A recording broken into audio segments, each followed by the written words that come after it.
Patriots, the timing couldn't be more suspicious. Just 14 days before Trump's inauguration, suddenly we have our first U.S. death from a mysteriously mutated bird flu strain.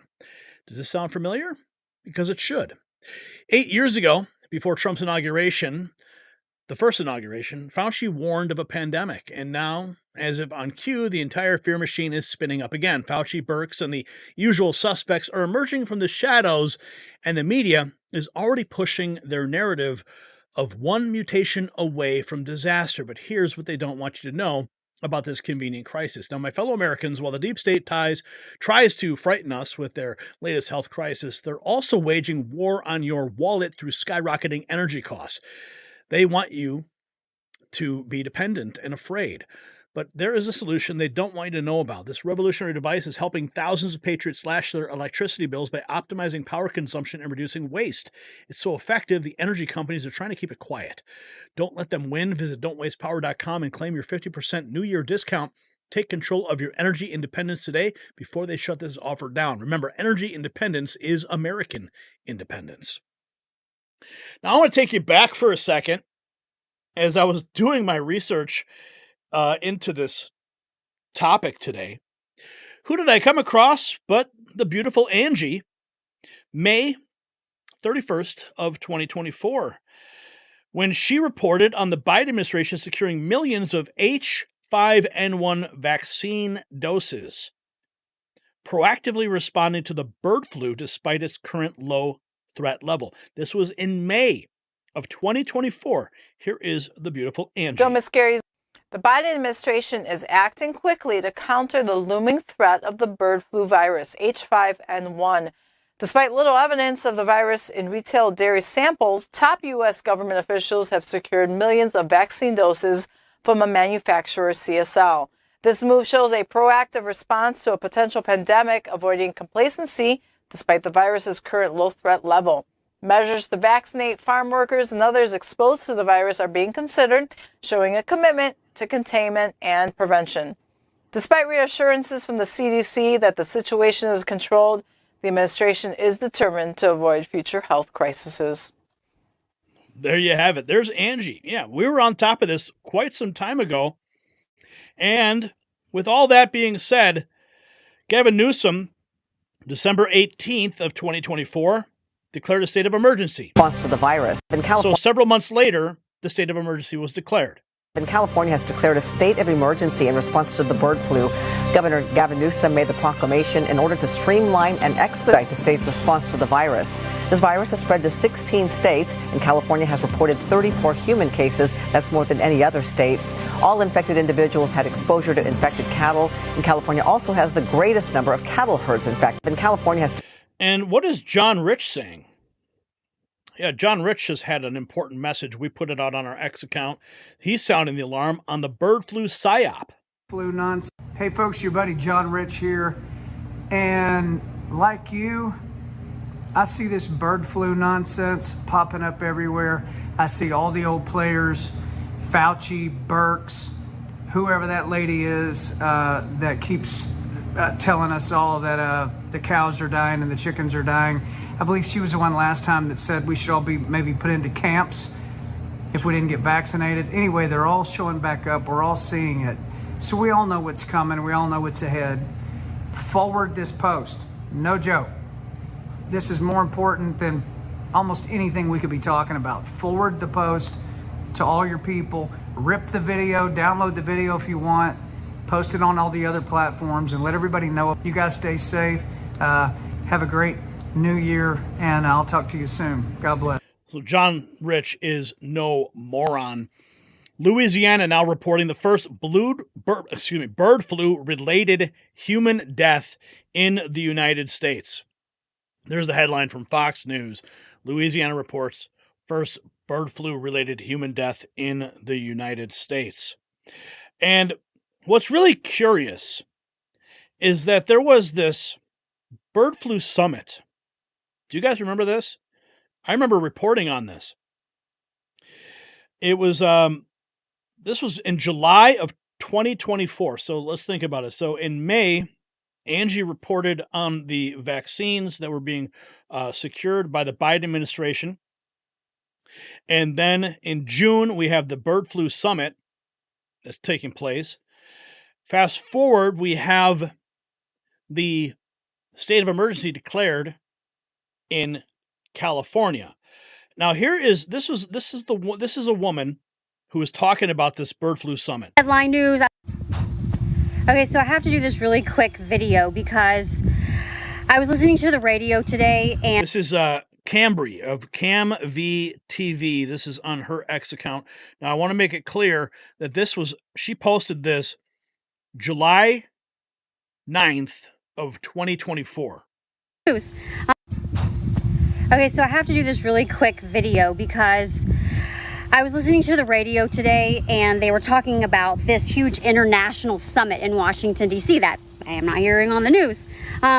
I love headline news. I love headline podcasts, but everyone does them, and I'm not interested in them because I don't want to be like everybody else. I'm kind of nerd when it comes to politics. I like policy and stuff like that. But there's an international bird flu summit that's taking place, and all these folks about pandemics are coming together to talk about how to be prepared about the massive bird flu that could possibly start happening in 2 weeks. How to be prepared in birds and cattle and pets and people. And everything is online. Breakout sessions, what they're talking about. Media's not talking about this. No one's talking about this. Everyone's coming to Washington, D.C. October 2nd for this huge bird flu summit. They start discussing at this summit control functions, civil unrest, how to manage civil unrest. The breakout sessions are absolutely insane in here. So she's pointing out that summit was in October of last year. Implementing isolation measures in correctional facilities, controlling social unrest and public disorder. These are things that they're going to be talking about. Not only that, first responders, fire departments, they have keynote presenters. Everything is online. You can see the whole weekend. Nothing conspiratorial. I could post this and it may not go far considering all algorithms are changing now. But there's a lot of stuff that is going on in October. They're talking about hospital emergency services, preparing people for possibly another pandemic. And people have to be prepared and they have to know what is going on because no one's talking about it. And when I hear something like this, the first thing I can do is get to the airwaves because I'm wondering, what are they doing? I have these guys behind me that I take care of 24/7 that I adore. And what's going to happen? And no one's talking about it. Are they preparing something? Because of what it sounded like that I heard today on talk radio was it could start in 2 weeks. This was FM radio, not AM radio, not anything. 2 weeks. And it's all online. October 2nd, the Bird Flu Summit International. They're coming from all over and it's right here. Everyone needs to start asking questions. And they need to start looking at this right before the election. Go flipping figure, y'all. But so are you guys following me here? Are you following this timeline? Because what happened? That was in October when that summit occurred. And in December, the state of emergency was declared. And then just one day ago, Dr. Anish Jha says the bird flu, this is on ABC this week. One day ago, Dr. Anish Jha says the bird flu is a virus we've been tracking for years, if not decades. Vaccines, tests. And I'm joined now by Dr. Ashish Jha, the Dean of the Brown University School of Public Health, also former COVID response coordinator in the Biden White House. Welcome back. Good to see you again, Dr. Jha. So what's your take on where things stand with the bird flu right now? Yeah, so first and foremost, I think what's important for Americans to understand is that this is not COVID. When COVID arrived on our shores about 5 years ago, we didn't know anything about the virus. We didn't know how it spread. We didn't have any treatments, vaccines, tests. That's very different. This is a type of influenza. We do have testing capabilities for it. We have treatments, and we have some vaccines. We need more. So we start off in a different place. This is a virus we have been tracking for years, if not decades.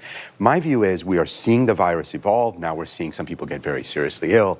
It is now time for new actions. I was pleased to see the Biden administration doing more. I think we need to continue that effort. We need to do even more in the upcoming weeks and months. But if we do those things, treatments, vaccines, testing, I think we can keep our arms around What this. have we learned from the cases that have been detected so far?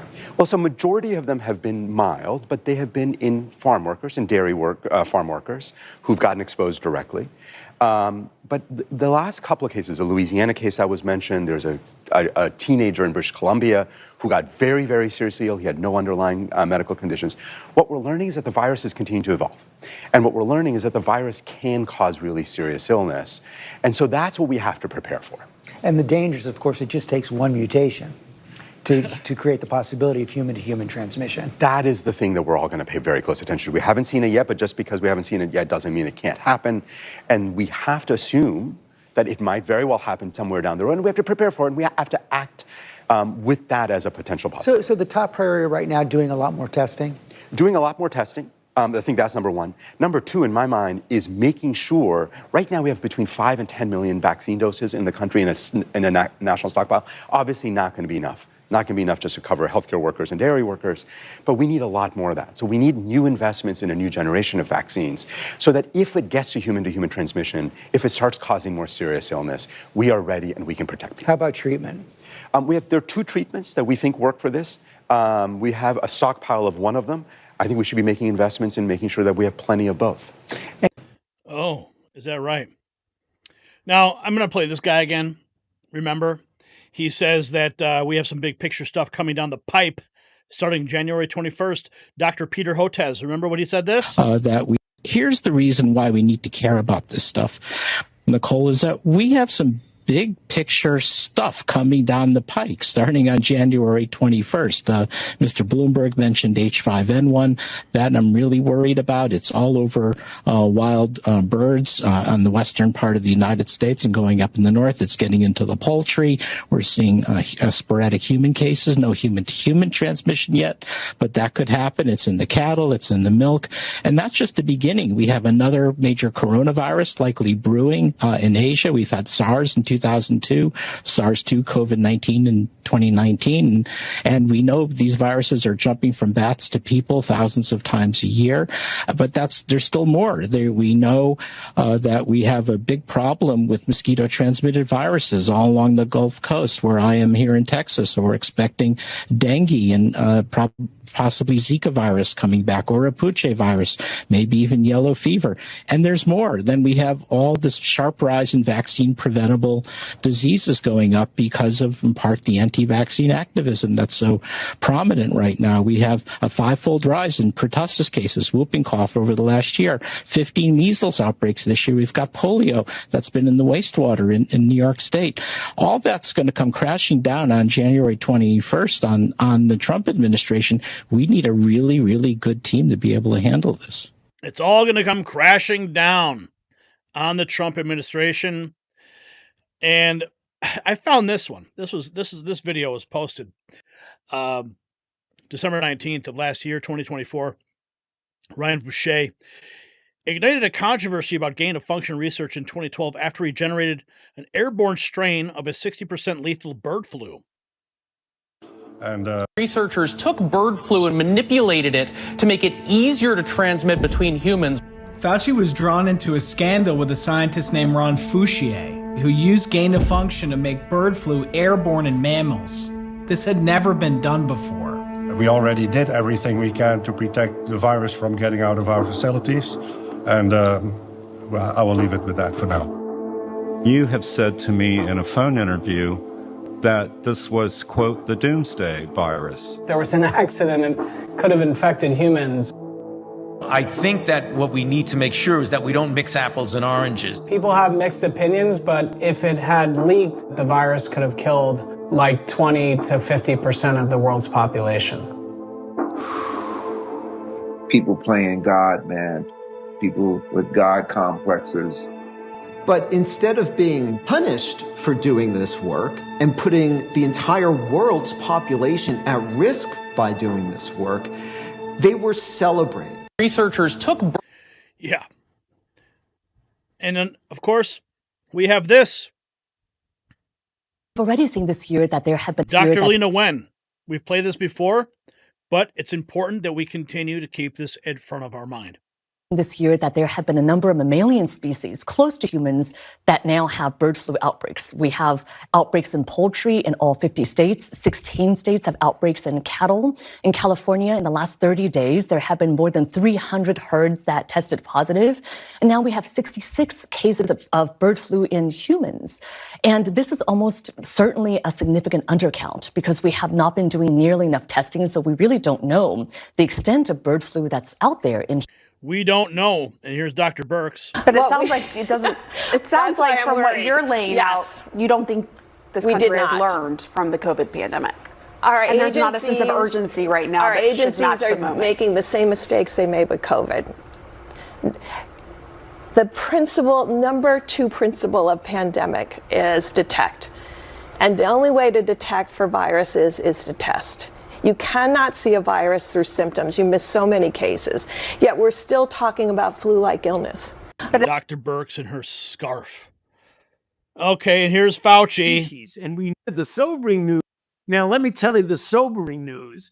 The sobering news is that can change because the virus infects more than one species, and we know it can infect pigs.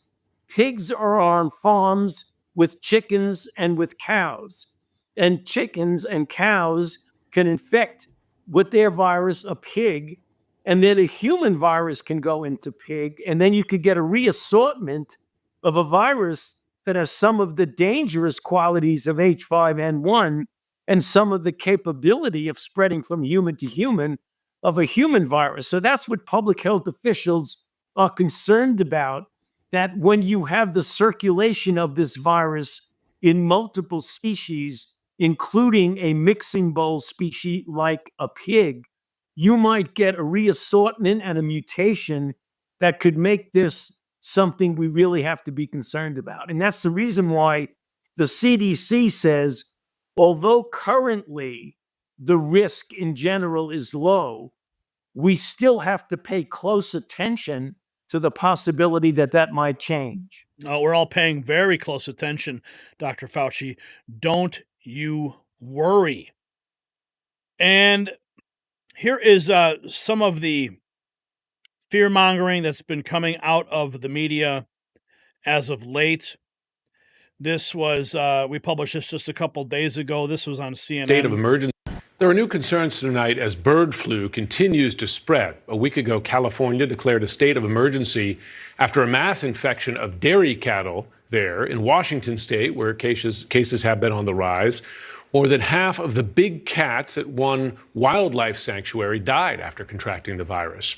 Even more concerning, it is unclear exactly how they got bird flu. Joining me now, Director for the Center for Infectious Disease Research and Policy at the University of Minnesota, the epidemiologist, Michael Osterholm.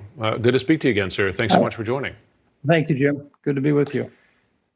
As far as we know at this point, bird flu has not made the jump of going from human to human. People have contracted the virus from animals. I wonder how far away we are from that possibility. Are we just, in effect, one mutation away from human to human transmission? Well, Jim, let me just be really clear here that, this is not rocket science, this flu work. It's actually a lot more complicated. We don't know. And anyone that tells you they do know, you have to be very careful. What we do know is, of course, flu viruses continue to change. They mutate. This particular H5N1 virus has been doing this really since 1996 when it first showed up in China, caused an outbreak in Hong Kong in 97.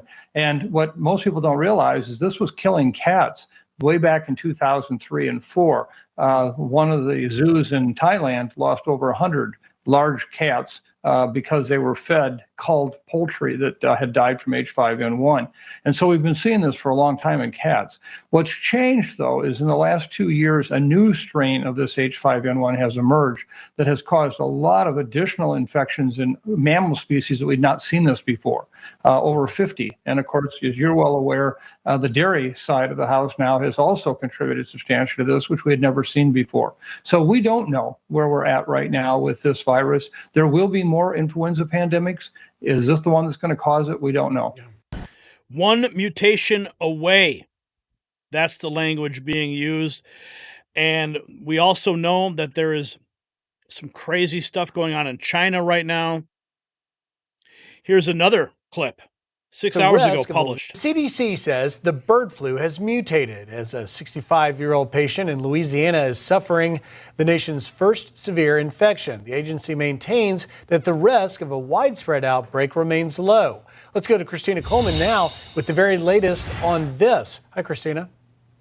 Hi, Griff. The CDC says a genetic analysis indicated that a mutation of the virus was discovered inside a Louisiana patient. This person contracted the first severe case of H5N1 in the nation. The patient is one of the 66 confirmed bird flu cases in humans in 10 states across the U.S., including California, Michigan, and Texas. There was no evidence that the Louisiana patient passed the illness to anyone else. Health experts say the genetic analysis from the Louisiana patient indicates the virus evolved in a way that can make it more transmissible to humans because it more easily binds to the cell receptors in the upper respiratory tract. Wow. Wow. Yeah. Where's that other clip? I got one more clip here from this. Let's see, we've got the CDC. Oh, here she is. Here she is right here. Concerning new CDC report on the first severe human case CNN. of bird flu in the U.S. Samples taken from a patient in Louisiana show mutations that could make it easier for this virus to spread from person to person. Now, right now, there's no evidence it's been passed along to anyone else, and the CDC says risk to the public remains low. But oh, do you guys detect a pattern here? Do you? Sounds like something like this. Unfortunately, some members of the media Some members of the media use their platforms to push their own personal bias. To push their own personal bias and agenda to control exactly what people think. This is extremely dangerous. Yeah, extremely dangerous indeed. We're going to keep a very close eye on all this, my friends.